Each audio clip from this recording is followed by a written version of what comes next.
Hi, this is Dennis Consorti with PolitiPeeps, and I'm here with Ari Zoldan. Ari, how are you? Doing great. Thank you for putting this together, Dennis, and it's an honor to be on the show. It's an honor to have you on the show. We've known each other for a long time. Do you want to tell people in about 20 seconds how we know each other? Sure. I run a marketing and a media firm. Also had some investments in different areas in technology. I was asking around for the best master ninja marketer out there to work on some projects, and Dennis came on board, did a phenomenal job. But most importantly, working with you in the past and the present, just the fact that your energy is very infectious. How's that? And on a personal note, I'm a big fan of yours, and both personally and professionally. So I find also, I think, really friendships today, all the more so, are really are fostered, if you will, in a work environment. And if you're able to maintain both a personal and professional relationship, I think it really says a lot to the people involved. So, well, thank you very much for that, Ari. That means a lot coming from you, and vice versa. I mean, we've known each other for so long, and we've been on opposite sides of different projects, which makes it really interesting. Sometimes you were my client, sometimes I was your client, and it's just amazing how you can make those things work out. It's pretty cool. And in addition to that, since I first met you, you've actually become well known on network television and in some different publications. Can you share a few places where you've been seen? so I'm regularly on. Try to keep it balanced, but I'm regularly on Fox and CNN and CNBC and the BBC, and I cover both business and technology. And I was told early on, if I wanted to keep that career and stay alive, I'd stay away from politics. And so I've managed to do that. And I'm on pretty much daily across TV, print, or radio. And aside from being very passionate about it and enjoy being on television, it's helped my career a lot. I got to understand the media landscape and how to leverage it. And it's been pretty impactful. It certainly didn't happen overnight, but when you build credibility, it takes time. It doesn't happen overnight, and it's always a learning process. And I truly enjoy it. And a byproduct of that has really been a lot of inbound business for us. Oh, that's wonderful.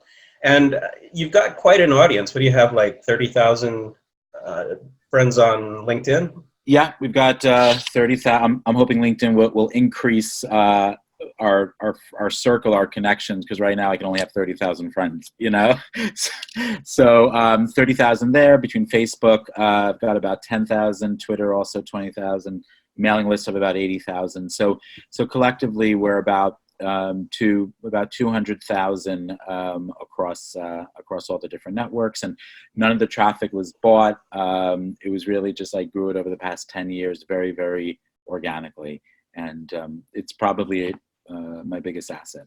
That's amazing. And what I really like is that you don't just use these channels for business. You've actually started a project recently, and I follow you. I'm one of your 30,000 followers on LinkedIn, and I'm in the inner circle. You're my best one. So. Well, thanks. And one of the things that I noticed was you started putting up some pictures from the street where you're meeting people. Can you talk about that project and maybe the first picture you put up and how that came about? So I've lived about 10, 15 years in Manhattan on the Upper West Side. And unfortunately, there's a lot of homeless on the street. And between the fact that there's a lot of homeless on the street, and we're so disconnected today, even with family and friends, we're constantly on the phone. So our human connection, unfortunately, is deteriorating, and it's not going the other way. So all the more so for someone that's panhandling, someone that's on the street, that doesn't have a job, doesn't have money, doesn't have any shelter. Just watching these people, 10, 15, 20,000 people walking by them every single day, all the more so that there's more of a divide. People aren't saying hello.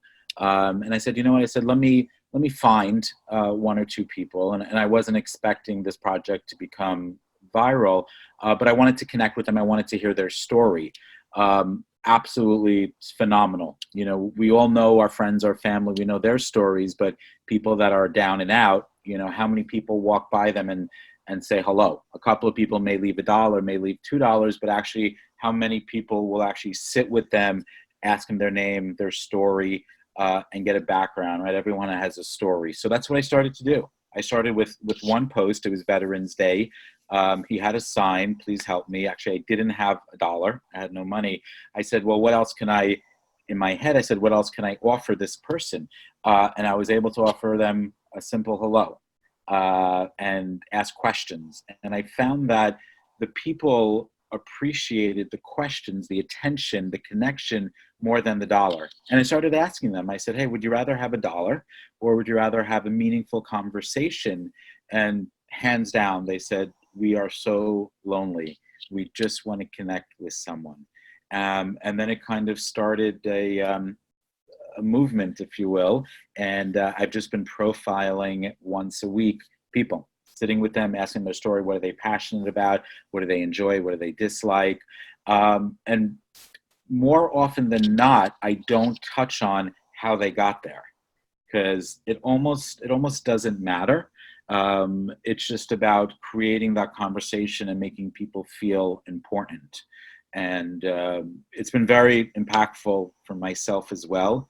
It's very humbling, and I'm enjoying the journey, and I'm enjoying learning these stories. They're people, their lives, and they just go completely unnoticed.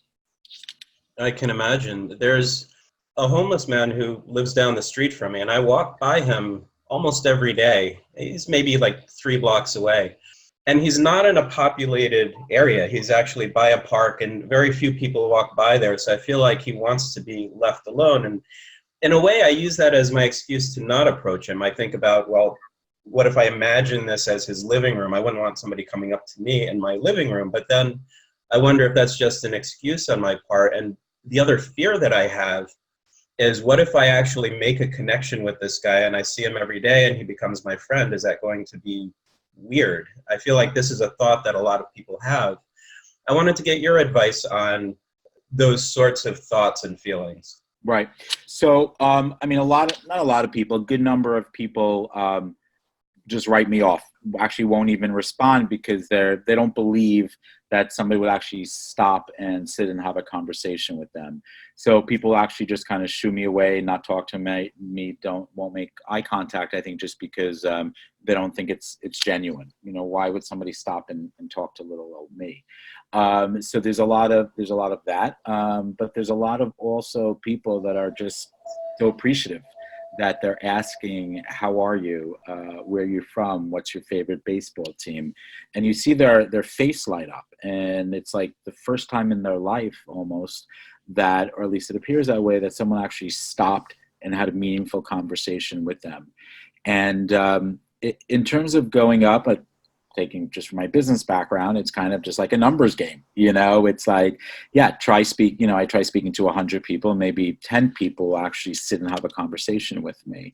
And it's built up my self-esteem, is also my courage just to go to somebody completely cold and have a conversation with them, to the point where in a couple of weeks, I'm going to actually sleep in Times Square for a few days. And I feel like, I'm not sure if it's self-serving, quite honestly, because it's also very much of a personal journey to understand like my limits and to lean into things that are very, very uncomfortable. I feel like that's really where you shine. You know, it's easy to be in your comfort zone, but very little learning is done in your comfort zone. Where can you push the limits? Where can you get out of your comfort zone? And yeah, I'm going to bring a sleeping bag, sleep a couple of nights in Times Square. Have a sign, and I really want to experience what they're going through, because I want to be able to connect better. So when I get the answer, well, you don't know what it's like to be on the street, I like to challenge them. I was like, no, actually, I do know what it's like to be on the street, and I think that's important. That's amazing. I'll share a little something about myself. I'm a practicing Stoic philosophically, and one of the things that I do is a negative visualization.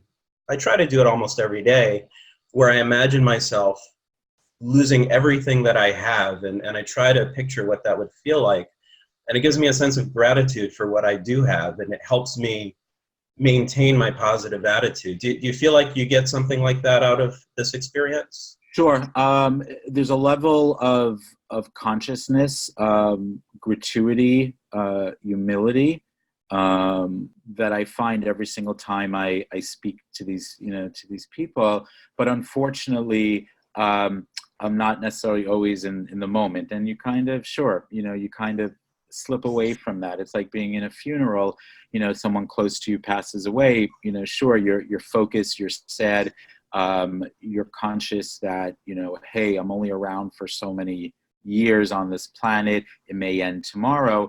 But when you leave that cemetery and you get back in the car, the remnants is there, but every couple of minutes, every hour kind of goes away, and then we kind of just get back into our regular routine.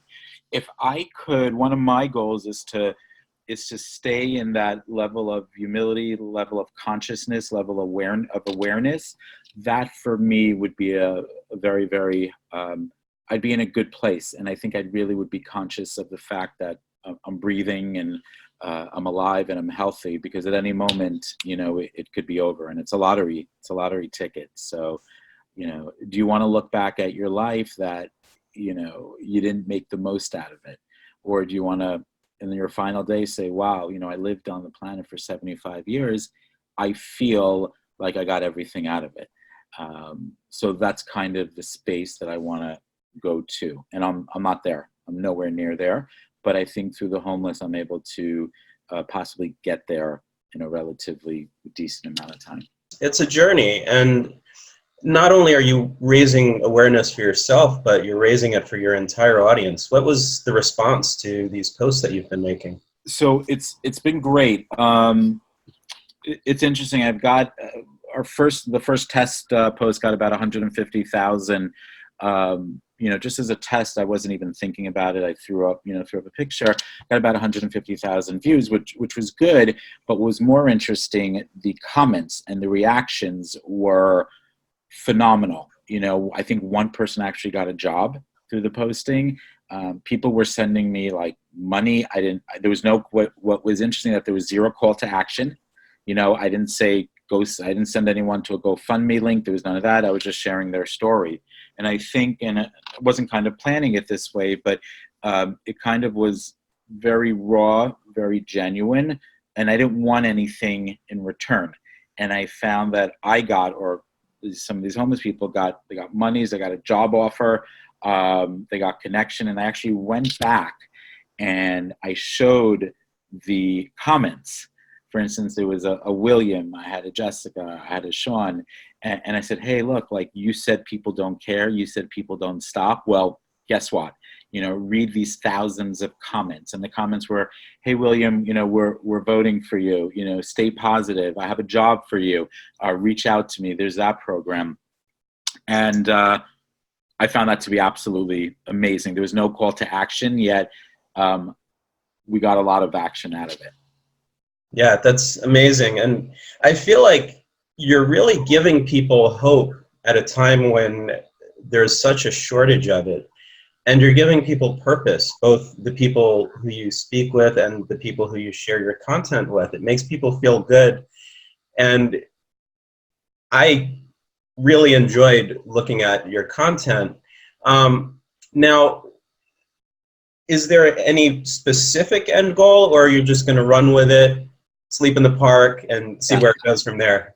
I have no, it's about the journey. No, I really don't. If I could just move the needle in terms of awareness, if I could get one person to stop for 30 seconds and have a conversation with someone, and that person could be lit up and be happy, that for me would be a win. I'm not looking to raise money. That's just not my objective. My objective really is for people to stop for 3 seconds, get off of Facebook, Twitter, put it down and just say hello. What's your name? How are you feeling? What's your favorite color? Your favorite baseball? Just a completely random question that someone will just stop and think about. That's my goal. It's one person. it's one person's level of consciousness. If I can raise that, I feel like my job is done. Well, I tell you what, you're going to achieve your objective, because I will make it my mission. Sometime in the next week, I'll speak with at least one homeless person, and I'll try to have the sort of conversation that yours has inspired, and we'll see what happens. Now, I remember way back when we were first introduced, you had an idea of maybe running for president. Is that accurate? I figured, talk about the greatest, just as a marketer, it's in my DNA, greatest marketing platform in the universe is, run for president, like how much better exposure. So actually it's like a joke. I wonder, like, how do you run for president? And I did some research, and it actually took me 30 seconds. You literally go online, name, email address, social security number, party affiliation, and you officially are a presidential candidate. So you talk about, marketing, when you're always trying to come up with creative ways to be able to get your client exposure, 30 seconds, and you're now a presidential candidate. Doesn't really get better than that. But more so, it's a way of promoting your message. And you've got the platform, you now have the title. You could push any agenda. You could push any agenda through. And it could be something that's very cute, but you have porn stars running for president. You have weed activists running for president. And there's probably about a couple of thousand people that actually did the same thing that I did. And they're pushing different agendas. And why not? It's a great channel. For sure. And was there a particular party that you were aligned with at the time? No, it was independent. And the platform was about, I would say, revamping the way we saw politics, but looking at it from a very holistic standpoint. Kind of like, what would politics look like in a utopian society? There wouldn't be fighting. There would be collaboration, not competitiveness. Kind of creating this utopian society. And actually I wrote out a manifest, or a list of, like, kind of the Bible of how people should conduct themselves in politics, and that good will always rise above at the end of the day. And if we can infuse some of those values into the political climate, I think that also could move the needle. No, that's wonderful. I think I remember something about you saying no labels. I think, was that your thing? No labels? It wasn't, but it's an organization in DC that I know, that I connected with, and I met with them, and I said, wow, I love that. That's an amazing, amazing concept. And I went to meet with them and speak with them. But it's those kind of things that if we can start looking at, I think that, I'm hoping and I'm hopeful that maybe the landscape will change and there'll be some sort of paradigm shift where politicians start seeing the world differently. And I think it may come through technology. We have a candidate, Andrew, now running for president, who also, he's coming from a very holistic, very tech background. Most technologists are leaning more to the left, but they're more open, I typically think, than people more to the right. So, maybe he will move the needle, and I have a lot of respect for that. Yeah, we'll see what happens. And what about you, 2020, 2024? What do you think? No, I'm hanging up my hat. I have to actually get a tagline yet and a hat, and that's all I need. I can hang that up with the title. No, it's right now, Dennis, it's really pushing the initiative of raising awareness to the homeless. And if I can have every person in the magic one, every person in the world just say hello to the homeless person on the street, I think that will not only raise awareness, but I think that will bring about change. And I just want to mention also what I meant, and I wanted to correct myself, is that I do think that where there's opportunity in politics may not be so much to the conservative right. And the conservative right is doing an amazing job as well. But I do believe the future is going to come from some sort of technology angle that brings about transparency. I mean, you want to talk about blockchain. Blockchain is all about transparency. So if we could kind of take that blockchain model on some level and infuse it into the political arena, that may be something what the future looks like. I think you're right on that. And we're going to get into some deeper topics in the next couple of segments. But First, if people want to see your work, how do they find you online? You could go to arizoldan.com, ARIZOL.com has my website, Google search of my name, or Facebook. I'm pretty active on Facebook as well, although my wife is not crazy about it. She wants me to like disconnect a little bit. And now with Apple's productivity tool, I look at them, I'm like, oh my God, 3 hours. I gotta scroll back a bit. But yeah, I'm basically online. Would love to talk, to connect with interesting people. All right, this is Dennis Consorti with PolitiPeeps.